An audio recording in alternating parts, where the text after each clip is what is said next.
समझ नहीं आया, हमें यकीन नहीं आ रहा अब तक ये कैसे हो गया कि अचानक ही भाई का पाँव स्लिप हुआ। कुछ समझ नहीं आया, जैसे कि झटपट नहीं होता कि आपकी अकल माऊफ हो जाती है इंसान की कि क्या करना है क्या नहीं करना। और भाई बसंत का इख्तिताम के करीब इख्तिताम एंड था, हम ये कह रहे थे कि बंद करते हैं नीचे चलते हैं कि बस ये वाइंड अप हो गया, इसके बाद कुछ भी नहीं है, बस जितनी एंटरटेनमेंट होनी थी हो गई है, अब इसको हम क्लोजिंग करते हैं और चलते हैं नीचे। लेकिन पता नहीं अल्लाह को क्या मंजूर था, तो हमारे समझे के हाथों से निकल गए भाई। अच्छा, जब वो गिरे हैं तो कितनी देर तक वो जिंदा रहे? फौरन आप हॉस्पिटल लेके गए? कितनी देर तक वो जिंदा रहे? हॉस्पिटल में ट्रीटमेंट चलता रहा उनका?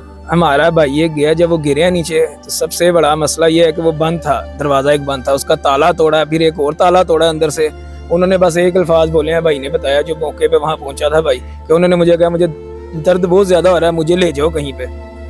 अस्सलाम वालेकुम, मेरा नाम हसन शहबाज है और आप देख रहे हैं डेली सोशल पाकिस्तान। मैं इस टाइम मौजूद हूँ कब्रिस्तान में, जहाँ पर 2 दिन पहले बसंत की तीसरी रात को मलिक जैन, जो हमारा सहाफ़ी भाई भी था और उसका सहाफ़त में बहुत ही अहम किरदार था, वो छत से गिरकर जाँ बाग हो जाते हैं। उनके करीबी दोस्त जो यानी शाहिद हैं, जो उस मौके पे मौजूद थे, उनसे पूछते हैं कि मलिक जैन से ये कैसे वाक़या पेश आया, जो तकरीबन 3 दिन से अपने अजीज़ और अपने दोस्तों को समझा रहे थे कि इस तरफ नहीं जाना, इस तरफ नहीं जाना, वो मना कर रहे थे। लेकिन आखिर बसंत के तीसरे दिन वो शाम को छत से नीचे गिरते हैं और जाँ भाग हो जाते हैं। अस्सलाम वालेकुम।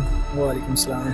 सर, अफसोसनाक वाक़या, हमारा सहाफ़ी भाई अब इस दुनिया में नहीं रहे, क्या कहेंगे? क्या कैसे वाक़या हो गया? 3 दिन से तो वो खुद मना कर रहे थे कि यार यहाँ ना जाओ ना जाओ, और ख़ुद ही वहाँ पे जगे और जाँ बाग हो गए।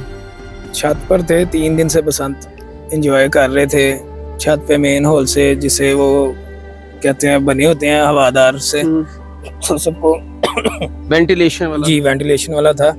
सबको मना करते कोई इधर उधर ना हो के यार पाँव स्लिप हो जाएगा, कोई इंटरटेनमेंट ख़राब हो जाएगी।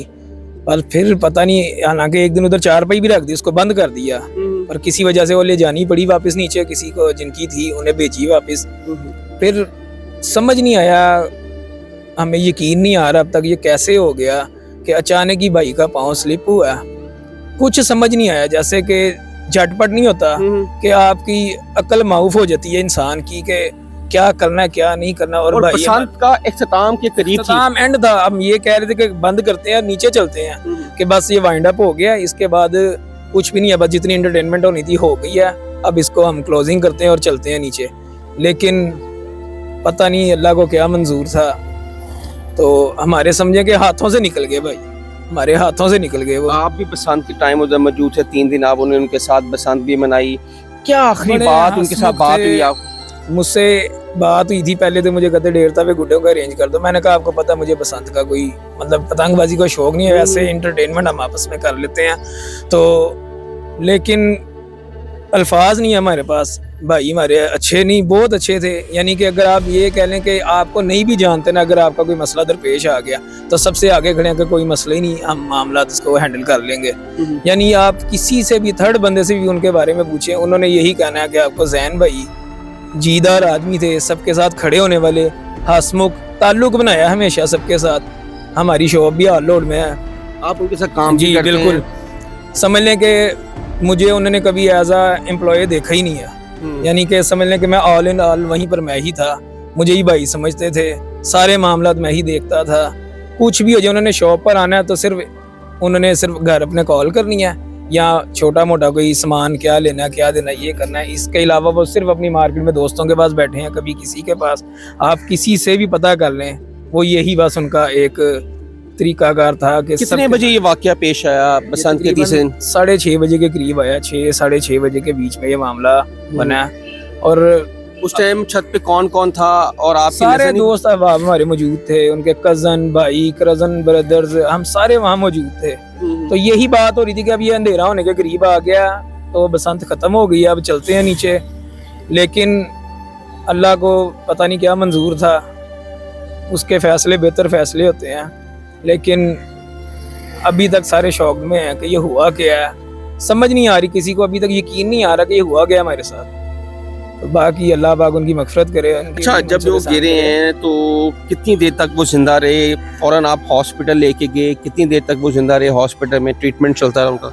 हमारा भाई ये गया, जब वो गिरे नीचे तो सबसे बड़ा मसला ये है कि वो बंद था, दरवाज़ा एक बंद था, उसका ताला तोड़ा, फिर एक और ताला तोड़ा अंदर से। उन्होंने बस एक अल्फाज बोले हैं, भाई ने बताया जो मौके पे वहाँ पहुँचा था भाई, कि उन्होंने मुझे कहा मुझे दर्द बहुत ज़्यादा हो रहा है, मुझे ले जाओ कहीं पे। उन्हें उठा के बाइक पे बिठाया, क्योंकि गाड़ी उस वक्त रेंज नहीं हो पाई, बाइक पे बिठाया, उन्हें लेके गए हैं सगिया पुल के करीब जाके, समझ लें कि उन्होंने आखिरी सांस लिया, तो उन्होंने अपना आप छोड़ दिया हुआ था वहाँ पे। बहरहाल उन्हें ट्रीटमेंट के लिए लेके गए, फिर भी हमने आधा घंटा डॉक्टर्स ने कोशिश की है जितनी वो कर सकते थे कि शायद रिकवरी हो जाए, शायद रिकवरी हो जाए, पर वो तब तक वो ख़त्म हो चुके हुए थे, वो जानवर नहीं हो सके। कितने बच्चे थे उनके? 2 बच्चे थे, एक 2.5 साल का और एक तकरीबन 1.25 साल का कह लें आप। तो इतना बड़ा सदमा, और सहाफ़ी बरादरी में भी बहुत बड़ा सदमा ये है। मलिक ज़ैन का एक बहुत बड़ा किरदार था सहाफ़त में, और इस टाइम सारे सहाफ़ी जो हैं अफसरदा हैं। ये बसंत 25 साल बाद मनाई गई, लेकिन SOPs के साथ भी मनाई गई। क्या कहते हैं कि बसंत को कंटिन्यू रहना चाहिए?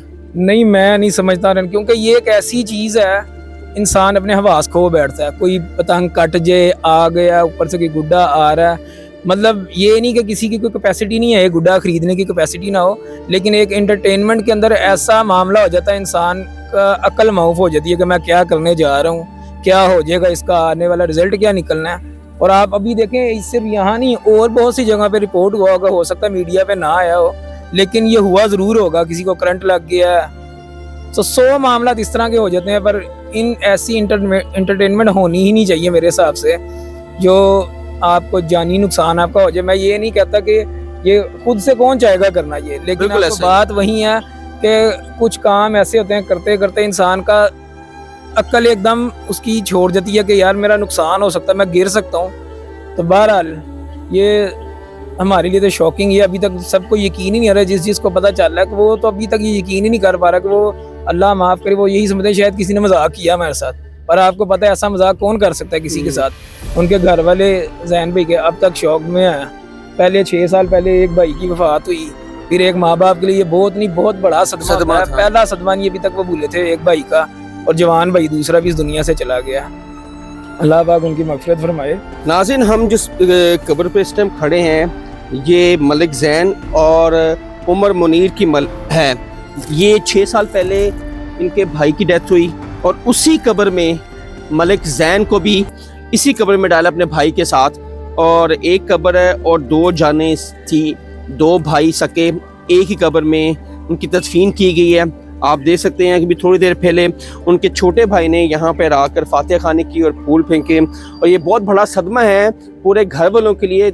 और 6 साल पहले एक जवान बच्चा गया, उसके 2 दिन बाद बसंत हुई, और तीसरे दिन मलिक ज़ैन भी इस दुनिया से चले गए। नाज़रीन, कमेंट सेक्शन आपके लिए अपने राय का इजहार ज़रूर कीजिएगा। तब तक के लिए अल्लाह हाफ़िज़।